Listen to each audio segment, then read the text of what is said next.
we're going to start off then with a game called Smugglers. Once Matt brings up the page. I was going to say, yes. Once I get it up here. Oh, awesome. I exited out. Well, anyway. Good thing I wrote it down somewhere else. We are prepared for this. I promise. I was prepared. Where's my old-timey paper? I got it written down on. Oh, yeah. Here we go. That's not it. Well. You know what? Is any of this in order? How many papers do I have? I don't know. What are we writing down? Why do I have so many papers? Matt likes to do things old school, whereas I have a computer. Oh, here we go. Okay. It was written on the paper that had the least amount of stuff on it. Smugglers. Again, this is 1:30 in the morning, people. Yes. It was designed by Klaus Teuber and Benjamin Teuber. The art was by Fiore, then more letters, GmbH. I don't know what that is, but send in your ideas on how to pronounce that, or if you are the guy. And the last H is capitalized. That is probably what threw me off the most. I wonder if it's for style. I don't know. And then it's published by KOSMOS. Well, cool. Anyway, Smugglers is a game where you're taking silly putty. If you've never heard of silly putty, it's essentially Play-Doh, but it's really thick and it doesn't come apart. You know, you have to like pull it really hard to pull it apart, or it strings off, you know, kind of like, it's just really cool. I mean, and it's the type of stuff you roll it in a ball and you can bounce it on the table. And if you leave it there, it eventually lay flat. Mm-hmm. It's pretty cool stuff. A lot of people played with it as a kid, and now they've got a game where you can play with it as adults. Sweet. Anyway, so in Smugglers, you've got a little board off to the side, and it's kind of a ramp. And this ramp, there's different little paths. They're all straight, and they go to a piece of the fence. And you're trying to make balls that will fit through that fence. The problem is you don't know how big, you know how big the ball can be, but you're not allowed to measure it up. And you've got a timer that you flip over. It's like 45 seconds or so. Seems right. And so I don't remember the story of the game. You're basically trying to smuggle things. We're smuggling candy. Yeah. Oh, is it candy? Yeah, it was candy. Or sweets or whatever. Yeah. Anyway, so, okay. So start off with the rules. That's kind of like what the components were is silly putty rolling down the fence. Anyway, to begin a round, or the whole idea of the game, I'm off a tangent here. 1:30. Let's start over.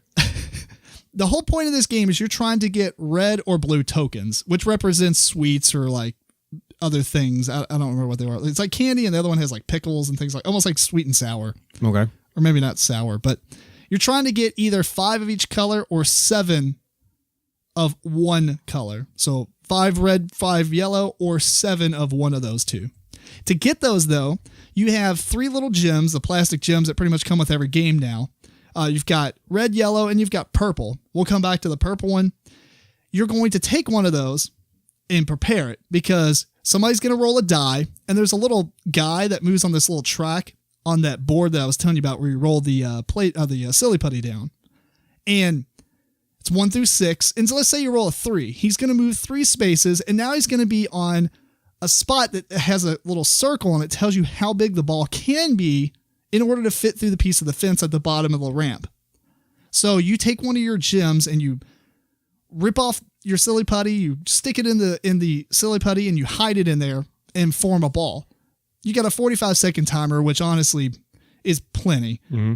And you're trying to roll it up and say, okay, well, that fit. You're doing it behind this tiny little screen that you have to hide your silly putty and your gems and stuff. And so once the timer goes off, everybody in player order basically puts their little silly putty ball there on top of the ramp, and they push it and it rolls. And if it goes through the fence, then you take up you go on the bar stool of the board that's down below it. It's like a small little board. There's only 3 sections to it. The next player does the same thing. Maybe his won't fit. Maybe it will, whatever. Eventually, all 4 players have tested their ball to see if it rolls down this ramp and goes through the fence.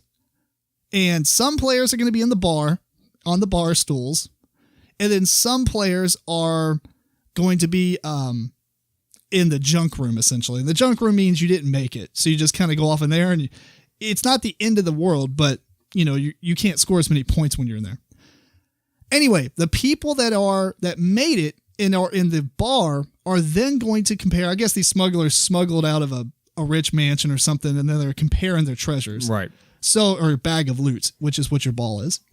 And you compare it on this scale, and this scale is like a, what is it, a teeter-totter? Yeah. Is that what it's called? Seesaw. Seesaw, yeah. And so you put yours on one end, you put mine on the other, and whoever's weighs more is obviously going to go to the bottom, and the other person goes up in the air. And then you compare everybody's. And so the first two players, or at least in a 4-player game, the first two players are going to take chairs 1 and 2, and then that's the turn order for them to guess things. So it sounds really complicated up until now, but I mean, this part really happens in like 2 minutes. Right. It's so fast. So the first player in the first chair is going to get to guess at one of the people in the junk room. So he says, okay, well, Bob didn't make it. You're in the junk room. I'm going to pick up your ball, and I'm going to say, I think you're going to, you tried to smuggle red. So you break open their silly putty ball. And if it is that color, if you called it right, then you get a chip of that color. If you got it wrong, then they get that chip of that color. And then the person in the second chair gets to do the same thing. And then both the players who made it onto the chairs, they get whatever color they smuggled in. So it's one of those games where you know that player has 6 of red, but only 3 of yellow. So they're probably going to smuggle in red. And you're okay if you make a ball big enough to get through the fence and bigger than all the other players, because you're going to go in chair 1 and have first dibs. No one's going to be able to open your bag and call you out. Right. But if you didn't make it into the chair and you go into the junk room, then everybody's going to be like, well, he definitely brought red. Right. So it's kind of a little gamble there. And that's pretty much it. And then you just play round after round. The only other thing is 2 sides of the die are red numbers. And when you roll those, you don't actually move the guy first. You actually just start creating your balls. And then you roll again at the end of that. And then he moves. And that's how big the ball is. So it's kind of you have to make your ball before you see what hole you're trying to fit it through. Right. Whereas most of the time you get to see how big the ball can be or needs to be in order to fit through. Mm-hmm. So did I miss anything? Does that sound right? No, it all sounded pretty much it. Oh, the stink bomb. Oh, yeah. There's a purple. We're coming back to it now. Yeah, it said it would come back to it, but the purple ball or the purple gem that you can smuggle is a stink bomb. If somebody calls you out, they get to take it basically and use it. Otherwise, if they call out red or yellow, and you had the purple gem in your ball, then you get to steal one of their chips. Mm-hmm. And you only get to use it once per game. Once somebody uses the stink bomb, it goes out. That's it. And then, so like I said, whoever collects 5 of both colors or 7 of one color is the winner. So Matt, let's start with you. Any highlights of this game? When I first heard about this game, it sounded like it would be a fun one-time, kind of a gimmicky thing. I think I've actually changed my mind on it. I think it'd actually be fun a few more times. I ain't saying I'd want to play it every night or anything like that, but I at least have to feel that I'd probably want to play it more than the one time that I initially gave it its life to me, I guess.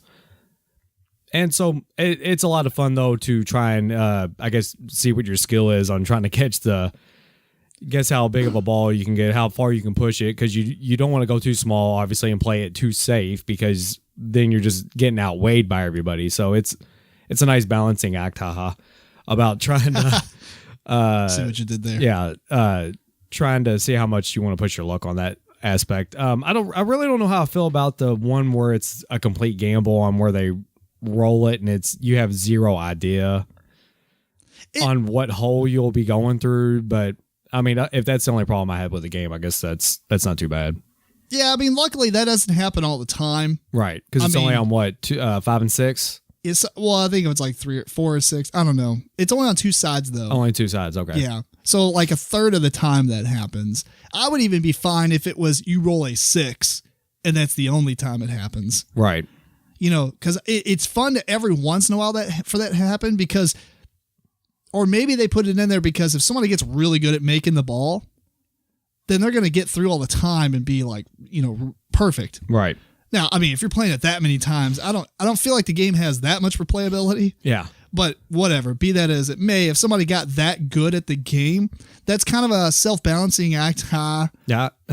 of allowing the other players to maybe outguess them, because it's like, well, he might think it might land on a small one, and I think it might land on a big one, and I go through because, it happens that way. Right. I think it's pretty cool. I mean, it kind of changes it up a bit. Oh, you did leave out you get a second chance if your ball doesn't go through to try and round your ball up a little bit better. Well, that's true, yeah. Minor. You can't add or subtract any silly putty from it, but you get to, roll it in your hand to try to make it as round as possible, because sometimes you make it like a football and it kind of wobbles down the hill. And just hits on the 2 points and it won't go through. Right. For me, like I said, I think it's fun for a few plays. We played it 2 players. I really think that it's a 4-player game. You could probably pass with 3 if you really wanted to, but I feel like having 4 players is pretty much the best way to play it. Right. Just because you've got enough people to be in the junk room to guess at what they brought, things like that. And otherwise, if you're playing 2 players, it's just kind of, I don't know, it's lackluster then. Yeah. Unless we just missed something, but whatever. Yeah. I don't know. It was fun having silly putty in my hand since probably I was, about 13. So. Yeah, I mean, that was pretty fun. I mean, it's a cool use of it. You are kind of doing the exact same thing the entire game. There's like no variety to it. Right. It's just depending on how big you need to make the ball. But I mean, it works out. It's pretty cool. I like the idea of comparing the weight of each other's ball. That was really cool, I think. Mm-hmm. And I mean, that's pretty much it. I don't have much else to say. I think you should try it before you buy it. I could see. What do you think about kids? I could see kids liking it. I guess if you're going to play with your kids, I don't know. I'm sure you could probably gauge better than your kids might be able to. So I don't know. There's a handicap there that might be needed, but I don't know how you handicap unless you just want to throw it. Well, I guess the only thing you could do is it would be fun to watch 4 kids play it though, and you supervise them. That I could see that being a lot of fun. But yeah, why do you think it would need to be handicapped for them? I just think I'd be able to gauge a little bit better than my kids as far as. Well, you could always do like 2 different sand timers. You have 20 seconds. They have 45. No, I guess you could do that. Yeah. Yeah. That would be kind of neat. Yeah. I mean, I think it would at least put you under more panic, and because I mean, at first I was like, that's so much time. And then in the end I was like, oh, well, I'm making my ball and I'm like, oh, I'll add a little bit more. Right. I'll add a little bit more. No, that's, yeah. Yeah. And so you keep adding more because you have so much time, and then you're like, oh, that doesn't fit. Whoops. Right. If I just didn't add that last piece. Right. So I thought it was pretty cool for what it's worth. There is a short version of the game where you collect less of each and less of one. I think the game probably is just a bit longer than it probably needs to be. Because if you played this game a lot faster, I feel like you would want to play it more. It's the type of game where you're doing the same thing over and over and over and over. So the longer the game goes, which with 4 players, it would go longer. Right. That, you kind of get more sick of it faster. Mm-hmm. But it's like playing No Thanks. If you're playing No Thanks and, the game takes an hour, I mean, it's like that would be like, no. Yeah, part of the appeal to No Thanks is how quick it is. Right. So if this was like 20-minute game, but I feel like, I don't know, maybe you can get to that, but not with 4 players. Yeah. Anyway, I recommend trying it out, but definitely it's more of a try before you buy for me. Yeah.